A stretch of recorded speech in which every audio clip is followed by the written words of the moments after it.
Hey, this is Brooke, functional medicine dietitian specializing in fertility, and this is the Fertility Dietitian podcast, where I help you uncover the barriers that are preventing you from optimizing your fertility and teach you how to work with your body to finally take home a healthy baby. Each week, I will be diving into different topics on fertility and sharing my perspective on physiology, metabolic health, nutrition, and lifestyle approaches that have helped hundreds of couples get pregnant even after years of heartache. My goal is to empower you with the knowledge you need to take back control of your fertility. Happy listening. Let's get right into it. I have reviewed hundreds of fertility lab panels, many of them labeled as normal, and inside a lot of those, I see very similar patterns over and over again. These are typically the couples that are told that everything looks fine and they're labeled with that unexplained infertility stamp. These are the couples that are being told that IVF is the next step. But when you actually take a deeper look, the body is giving very clear signs and signals. And today I want to walk you through the most common red flags that I see, why they matter, and what you can start doing right away. Because this is where we stop guessing and actually start getting results. Okay.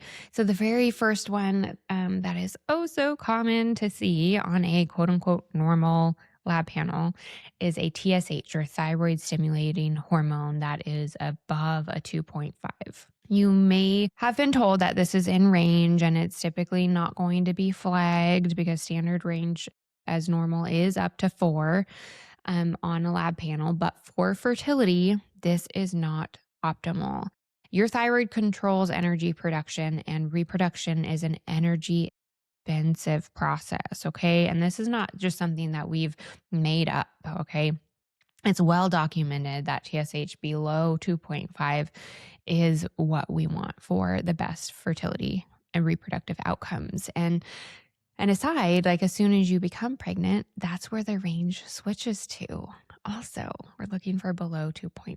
So if your TSH is above 2.5, your body is getting the message to conserve, not to create. So here's what to do.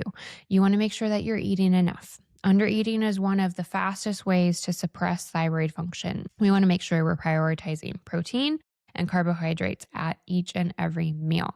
Support key nutrients like selenium and iodine and zinc, and make sure that you're getting that morning sunlight every day, ideally within 30 minutes of waking for best support there for your thyroid. And make sure you're protecting your sleep.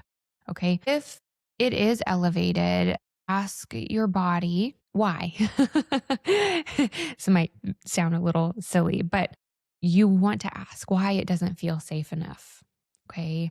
Why does it not feel safe enough to produce energy? Because again, fertility and reproduction is an extremely energy intensive process, and thyroid is one of the major foundations to be able to support and create that energy. And ideally, we're looking at more than just that TSH marker, but TSH is a very standard marker to get. So if you can get a free T3 and a free T4, it tells us more to the story, more about how to individualize that approach for the thyroid support too. But starting with that TSH on that basic lab panel, check out where it is coming in for you. The next marker is also having to do with the thyroid, but it's all about antibodies. So if there are thyroid antibody presence, whether they are the TPO or the TG antibodies, it means that there is immune activation occurring. So thyroid antibodies are sometimes something you have to request depending on the type of provider that you've seen, but should be part of your fertility workup, especially if you've been trying to conceive for some time. It's not just about your thyroid when they are present. Implantation requires immune tolerance, and your body has to accept an embryo essentially. So in doing so, there has to be an immune system shift in order to accept that embryo. If your immune system is on high alert, that process becomes harder. And we do see longer time to conception and longer time to healthy baby. So there is increased risk of miscarriage as well as a harder time getting pregnant in the first place when thyroid antibodies are elevated, even if all other thyroid hormones are normal. Okay. So what do we do if thyroid antibodies are present? Well, we ideally learn why they're present. Gut health is huge for this, but even without testing the gut, we want to make sure that you're removing common immune triggers. Gluten can potentially be one of these. If we get a gut test, we can know if this is one that you should be eliminating or not. So it definitely takes a lot of guesswork out there. And we always want to be really careful when we're removing something like gluten because we want to make sure we're replacing it or filling in the nutrient gaps appropriately. We want to make sure that you're optimizing your vitamin D, very important for immune health and stability, increasing anti-inflammatory foods and reducing toxic exposures. Fragrance, for instance, is a big one when it comes to thyroid health. And your immune system is always going to be responding for a reason. So we have to find the trigger. And these are some of the big places that we want to start.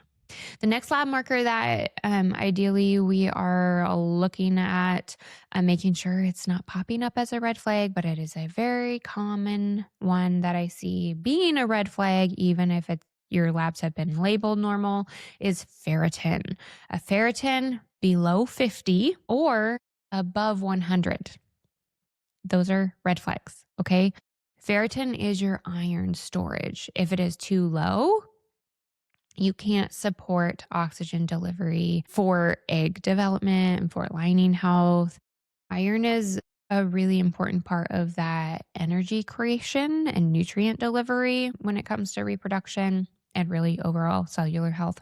And if it is too high, if ferritin's too high, it's often inflammation related.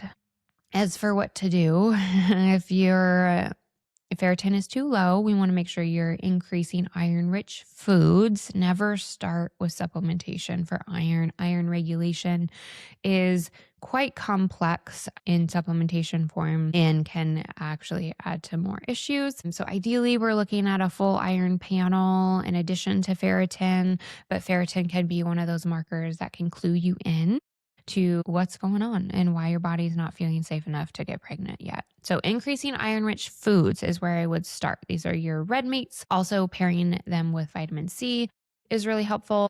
Yes, some plant foods have iron in them too, like our dark leafy greens, for instance, but it is way less bioavailable. So that means that it's way harder for our bodies to get that iron and use it appropriately because there's a whole process in conversion from that type of iron. So your animal proteins are really going to be preferable for iron. And we also have to make sure that we're supporting digestion and gut health because we have to be able to get those nutrients out of the food like iron. Gut health is always going to be part of the picture for fertility. And if you want to learn much more about that, I have full podcast episodes that we'll link in the show notes for gut health as well. If your ferritin is high, you want to be checking inflammation markers like CRP. You want to investigate the gut health. You want to avoid blind supplementation of iron. So make sure you stop supplementation if you're seeing a high ferritin and you have been supplementing it, because high ferritin, again, is definitely associated with inflammation and also with dumping iron into the tissues. So when we get too much iron overload sort of picture, our body has to put it somewhere. And if it can't continue to put it into storage like ferritin, it's going to end up in our tissues, creating more inflammation and more challenges around reproduction also. Our cholesterol is another area in our lab panel that can be alerting us to red flags with reproduction and how safe your body's feeling to support fertility. So a cholesterol below 160 is a red flag. Cholesterol is a building block for hormones, and low cholesterol can directly impact ovulation and progesterone production. So if it is low, you want to make sure that you're eating enough overall. You want to make sure that you're including lots of healthy fats every day, every meal, really. You want to stop avoiding cholesterol-rich whole foods and you want to make sure that you're supporting fat digestion. So again, the gut and the gallbladder health are really important for how we are producing cholesterol and even supporting cholesterol regulation. So when we talk about cholesterol regulation, we're talking about the balance between HDL and LDL. And another red flag that can pop up commonly on quote unquote normal labs is HDL. HDL below 70 is a red flag. HDL is often called the good cholesterol, and it's way more than that. It actually plays a role in hormone production, inflammation regulation, metabolic health. And low HDL is often a sign that the body is not metabolically supported. Increasing omega-3s like your fatty fish, salmon and sardines are great options there. Strength training regularly, improving blood sugar balance is really important for overall cholesterol regulation. Reducing processed foods as much as possible and getting consistent movement in daily. So on top of strength training, also movement like walking is going to be really helpful for overall cholesterol regulation too. A fasting insulin above 10. So hopefully you've gotten a fasting insulin. It's not always standard, but it should be something that you're requesting if you haven't in your fertility workup, because metabolic health is so important. And again, how we are creating energy is huge it's a big foundational part of supporting egg quality, hormone health, lining health, and just how safe the body feels to pour resources into reproduction. So your fasting insulin number is something you want to check, and it should be below 10. Okay. Even with normal glucose, if it is above 10, it's a problem because elevated insulin drives inflammation and disrupt hormone signaling, and it impacts ovulation and egg quality very directly because of the energy creation that it's involved in. And so what you want to do if it is above 10 is you want to make sure that you're really focusing on protein. Your meals should be built around it. Don't skip meals because if your blood sugar is unstable, it can lead to even more instability if you're going long periods without eating. Walking after meals, even 5 minutes can make a difference there. Strength training, building muscle is absolutely going to improve your insulin sensitivity. Focusing on whole food, fiber-rich carbohydrates alongside your protein is really important. And fiber is also very supportive of that cholesterol regulation too, but very important for insulin stability or sensitivity. Your sleep is also really important for insulin sensitivity, as is your inflammation as a whole. So all of these are very much connected. Typically, we don't just see one of them out of range because they are so closely related to each other. And speaking of inflammation, CRP level is also something that we want to make sure that we have had checked in our basic blood work, because it is a marker of inflammation. And if that CRP is above 1, we know that there is more inflammation, creating a barrier for reproduction. Inflammation affects egg quality, implantation, and early pregnancy. So if you do have a high CRP, we want to make sure that we're ruling in or out some of the other markers like your cholesterol regulation, your iron balance, your insulin, all going to be related to inflammation. And we want to make sure that we're increasing anti-inflammatory foods. Think lots of vibrant colors and fiber, citrus and berries. You want to make sure that you're prioritizing sleep, getting daily sunlight, supporting your gut health, and evaluating oral health. Your oral health is so important for reproduction for so many reasons, and can definitely be an underlying reason for inflammation if some of those other metabolic markers are normal.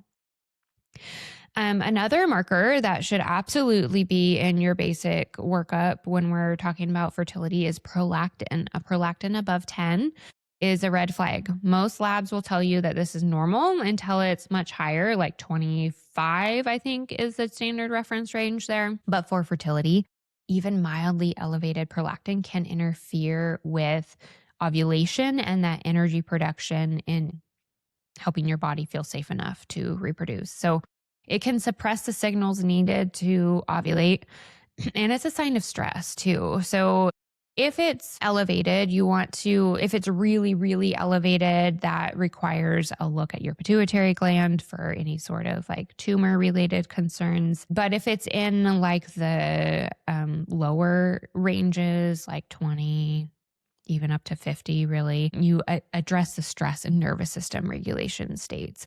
You evaluate sleep quality. You check for thyroid imbalances. You reduce excessive exercise if it's present, especially in the presence of undereating. You support dopamine naturally with things like morning sunlight, adequate protein intake, and then you recheck to make sure. And that's true for all of these markers. You want to recheck after you make some of these changes to make sure that they're trending in the right direction. And last but not least, a lab marker that is likely going to have to be requested, even though it's so important for how we're assessing metabolic health and reproduction, is leptin. Get your leptin checked along with your fasting insulin.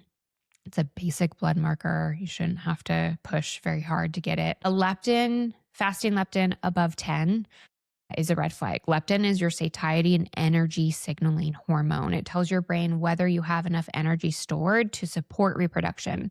And if leptin is elevated, your body may be in a state of resistance. So the signal is there, but your brain is not receiving it clearly. So your body's pumping out more and more of that signal to try to get it to listen. This creates a mismatch in energy signaling, and it can absolutely disrupt ovulation or just egg quality as a whole. So you want to make sure that you're focusing on consistent meal timing. That's protein focused. You want to avoid constant stacking throughout the day. So give yourself some time between meals, but not going like 6 hours without eating, right? You want to improve sleep quality. You want to reduce inflammation. You want to strength train and walk regularly, especially after meals. And you want to support metabolic health with whole, nutrient-dense foods. Okay, this was a lot of information. Always go back and re-listen, but here's what I want you to take away. None of these patterns are rare.